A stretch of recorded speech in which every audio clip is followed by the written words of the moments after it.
스페인 매체 엘데스마르케는 이강인 에이전트가 최근 EPL을 돌고 왔다. 원하는 클럽이 있다고 전했습니다. 이강인을 향해 EPL 클럽이 관심 있다는 소식은 이번이 처음은 아닌데요. 스페인 매체 렐레보는 지난 3월 에이전트인 하비에르 가리도가 영국에서 많은 경기를 보고 맨유, 아스톤 빌라, 에버턴 등 EPL 클럽과 만났다고 전했습니다. 이어 가리도는 이강인을 포함해 발렌시아의 하비게라, 바르셀로나의 이냐키 페냐, 레알 마드리드의 헤수스 포르테아 등의 매니지먼트를 담당하고 있다고 덧붙였습니다. 이에 전문가들은 발렌시아의 하비게라와 이강인이 유력하다고 보고 있고 이강인이 특히 유력하고 점치고 있는 것입니다. 이강인 파리가 데려갈 정도로 실력과 잠재력이 이미 입증된 선수이고 그뿐 아니라 마케팅 파워도 엄청난데요. 특히 데뷔 시즌 킬리안 음바페를 제치고 유니폼 판매 1위를 기록하는 등 남다른 존재감을 과시하기도 했습니다.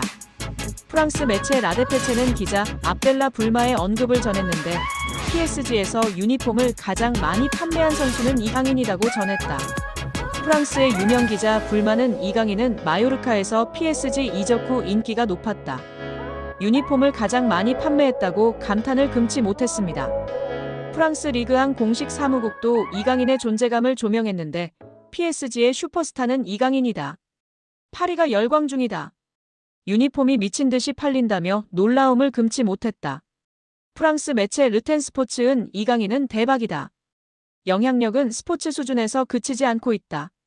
PSG는 아시아 시장을 공략할 수 있고 수입을 늘릴 수 있다며 존재감을 조명했었습니다. 이에 마케팅에도 진심인 EPL 구단이 이강인을 적극적으로 원하고 있는 상황입니다. 글로벌 매체 온더미닛에 따르면 노팅엄 포레스트도 이강인 영입을 눈독 들이고 있다. 파리 생제르맹은 이번 겨울 매각할 수도 있다고 전했습니다. 이어 토트넘이 이강인에게 관심을 보이고 있다.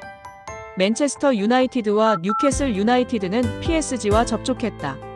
매각 가능성을 문의했다고 전했습니다. 이와 함께 이강인은 PSG 주전 경쟁에서 유리한 위치가 아니다고 언급했습니다. 또한 이강인은 아스널과도 연결됐는데요. 스페인 매체 피차에스에 따르면 이강인의 이적료가 4천만 파운드 약 600억으로 붙었는데 맨유가 문의했다고 전했습니다. 영국 매체 디 애슬레틱은 이강인은 아스널이 노리는 선수다. 새로운 도전을 원한다고 전했습니다. 그러면서 이강인은 아스널에 잘 알려진 선수다. 하지만 가격은 부담스럽다. PSG는 아시아 시장에서 큰 영향을 미치는 이강인을 쉽게 내주지 않을 것이다.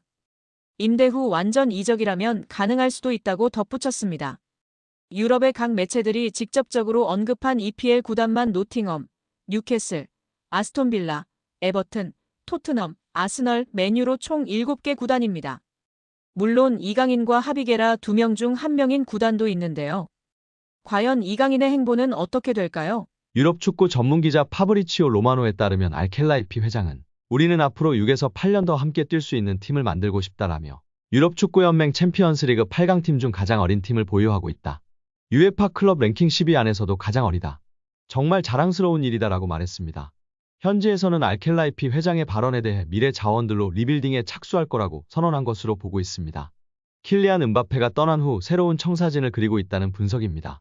영국 비사컨은 PSG의 알켈라이피 회장은 장기 프로젝트를 그리고 있다.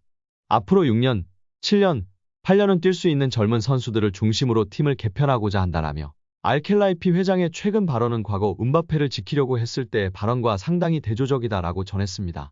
이어 PSG는 새로운 시대를 준비하고 있으며 음바페는 팀 계획에서 점점 사라지고 있다. 레알 소시에다드와의 챔피언스리그 16강전에서 결정적인 역할을 했지만 PSG는 선수들이 음바페가 없는 상황에 익숙해지도록 음바페에게 부수적인 역할을 맡기고 있다라고 덧붙였습니다. 게프폴뉴스 프랑스 또한 알켈라이피 회장은 파르크 데 프랭스에서 새롭고 젊은 장기적인 프로젝트를 강조했다. 레알 소시에다드전에 출전한 PSG 선수들의 평균 연령은 23세 361일로 챔피언스리그에서 구단 역사상 최연소 선발 명단이었다. 경기 후에도 알켈라이피 회장은 라커룸을 찾아가 선수들에게 부담 갖지 말라고 격려했다라며 현재 PSG가 리빌딩에 돌입했다고 설명했습니다. PSG의 최대 목표는 챔피언스리그 우승입니다. 프랑스 내에서는 적수가 없지만 유럽 무대에서는 힘을 쓰지 못했는데요. 2019년도 시즌 준우승이 가장 좋은 성적이었습니다. 알켈라이피 회장은 급하게 도전할 생각이 없습니다. 시간이 조금 걸리더라도 미래를 보장할 수 있는 선수들로 팀을 만들어 계속 도전하겠다는 입장입니다. RMC 스포츠에 따르면 알켈라이피 회장은 선수들은 매 경기 승리를 원하지만 현실적이어야 한다. 우리는 팀을 구성하는 과정에 있으며 선수들 대부분이 어리다. 새로운 팀을 만드는 과정이기 때문에 쉽지 않다라며 팀을 만들었다고 해도 선수들이 준비가 된 것은 아니다라며 충분히 기다릴 필요가 있다고 강조했습니다. 회장이 직접 젊은 선수들로 개편하겠다는 뜻을 밝힌 만큼 이강인의 미래도 좀 더 밝아질 것으로 기대되고 있습니다. 2001년생 이강인은 얼마 전 23번째 생일을 맞았습니다. 알켈라이피 회장이 언급한 6에서 8년 동안 활약할 수 있는 선수에 부합하는 나이대입니다. 이강인이 지난 피파 북중미 월드컵 아시아 3차 예선 쿠웨이트전에서 터뜨린 골 장면을 한 인도 축구 전문 매체가 조명했습니다. 비슷한 장면을 두고 골을 성공시키지 못한 자국 선수와 비교하면서 퀄리티의 차이라고 덧붙이며 화제가 되고 있는데요. 인도 매체 IFTWC는 소셜미디어 SNS를 통해 비슷한 상황의 두 장면을 캡처했습니다. 하나는 지난 10일 인도와 홍콩의 2027 아시아 축구연맹 아시안컵 3차 예선 시조 2차전 경기, 그리고 다른 하나는 같은 날 한국과 쿠웨이트의 북중미 월드컵 아시아 3차 예선 B조 최종전 경기 장면이었습니다. 두 장면 모두 골 지역 왼쪽 모서리 부근에서 왼발 슈팅 기회를 잡았다는 공통점이 있었습니다. 대신 인도의 리스톤 콜라코는 수비수의 방해 없이 사실상 골키퍼와 1대1로 맞선 상황이었습니다. 반면 이강인은 상대 수비와 가깝게 붙어 있어 오히려 슈팅이 쉽지 않아 보였습니다. 득점 가능성은 오히려 콜라코 쪽이 더 높아 보였는데요. 그러나 결과는 정반대였습니다. 콜라코가 찬 왼발 슈팅은 골대를 완전히 벗어나 관중석 쪽으로 향했습니다. 반면 이강인이 찬 슈팅은 강하고 낮게 깔려 그대로 쿠웨이트 골망을 흔들었습니다. 결정적인 득점 기회를 놓친 인도는 이후 결승골을 실점하며 홍콩에 0대1로 졌습니다. 이강인의 골은 1대0의 리드 상황에서 승기를 굳히는 쐐기골이 됐습니다. 두 장면을 나란히 배치한 매체는 콜라코의 슈팅은 골대 안쪽으로 향하지 못했지만 이강인의 슈팅은 골로 연결됐다며 이것이 퀄리티의 차이라고 조명했는데요. 선수의 퀄리티의 차이가 결국 비슷한 장면에서 득점과 득점 실패로 이어졌다는 뜻이었습니다. 물론 이 게시글엔 코끼리와 개미를 비교할 순 없다거나 이강인을 그와 비교하는 건 이강인을 모욕하는 행위라는 등 애초에 비교 대상이 아니라는 댓글도 이어졌습니다. 공교롭게 같은 치른 경기에서 매우 비슷한 장면이 연출되면서 인도 언론이 이강인과 인도 선수를 비교한 것 같은데요. 프로 선수와 아마추어 선수의 차이라고 볼 수 있을 정도로 엄청난 갭이 있는데 비교하는 것 자체가 우스운 것 같습니다.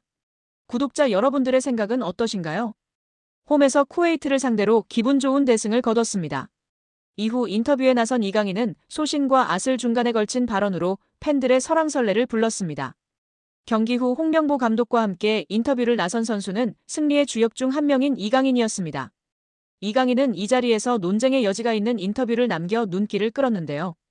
경기장 분위기 때문이었습니다. 홍명보 감독은 한국 축구대표팀 지휘봉을 잡은 후 그라운드에 나설 때마다 팬들의 야유와 마주쳐야 했습니다. 불공정 선임 논란 때문이었습니다. 기존의 프로팀 울산을 이끌던 홍명보 감독은 대표팀 지휘를 맡고 싶지 않다는 의사를 밝혔지만 이임생 이사와의 비공식적 면담 이후 마음을 돌려 대표팀 감독에 올랐습니다. 이 과정에서 대한축구협회의 엉성한 행정력이 그대로 노출됐습니다. 특히 박주호 전 축구협회 전력강화위원은 자신의 유튜브를 통해 감독 선임 과정에 대한 충격적 진실을 모두 폭로하며 크게 주목받았습니다. 이후 축구협회 관계자들은 국회 감사에 불려가는 등 한바탕 흔들리고 체제 개혁 이야기가 끊임없이 불거졌습니다. 그러나 정몽규 축구협회장은 사연임에 성공했습니다. 홍명보 감독은 이후 행보마다 질타의 중심에 올랐습니다. 이강인은 이를 두고 기자회견 막바지에 어쩔 수 없이 저희도 협회 소속이고 감독님은 저희의 보스시다라며 너무 비판을 하시면 선수들에게도 타격이 있다. 긍정적인 부분을 많이 봐주셨으면 좋겠다는 얘기를 꼭 드리고 싶다. 그래야 월드컵에 가서 잘할 수 있다며 강조했습니다. 또 믹스트존에서도 나뿐만 아니라 모든 선수들이 그렇다. 특히 기자분들과 유튜브 쪽에서 협회에 대해 얘기하신다. 결국 팬들은 기사를 보고 얘기를 들으신다. 선수들은 좋은 분위기에 많은 팬들이 응원해주시고 관심 가져주시길 원한다. 당연히 협회도 더 잘해야 한다고 생각한다. 선수들도 알고 있으며 협회에 그렇게 말하고 있다. 비판은 할 수 있지만 과도한 비판은 좋지 않다고 말했습니다. 이 발언이 전해지는 즉시 축구팬들 사이에서는 논쟁이 오갔는데요. 일각에서는 선수 입장에서는 어쩔 수 없다 이강인을 총알바지로 내세우고 축구협회는 또 숨어서 입장 전달만 하고 있다는 옹호 발언과 좀 더 투명한 축구협회를 원했는데 어떻게 마냥 옹호만 할 수 있느냐. 이번 발언은 괜히 한 것 같다 자기 소신을 걸고 말한 박주호 선배를 바보로 만들었다는 질타가 이어졌습니다. 또한 어쩔 수 없이 라고 말한 게 가장 큰 것 같다. 어쩔 수 없이 보스라는 것이다. 결국 여러분들이 우리 보스를 협회를 혼쭐 내달라는 뉘앙스 같다. 그렇지 않다면 우리는 어쩔 수 없이 따라야 하는 수동적인 존재라는 것을 이야기하는 것 같다는 의견도 있었습니다.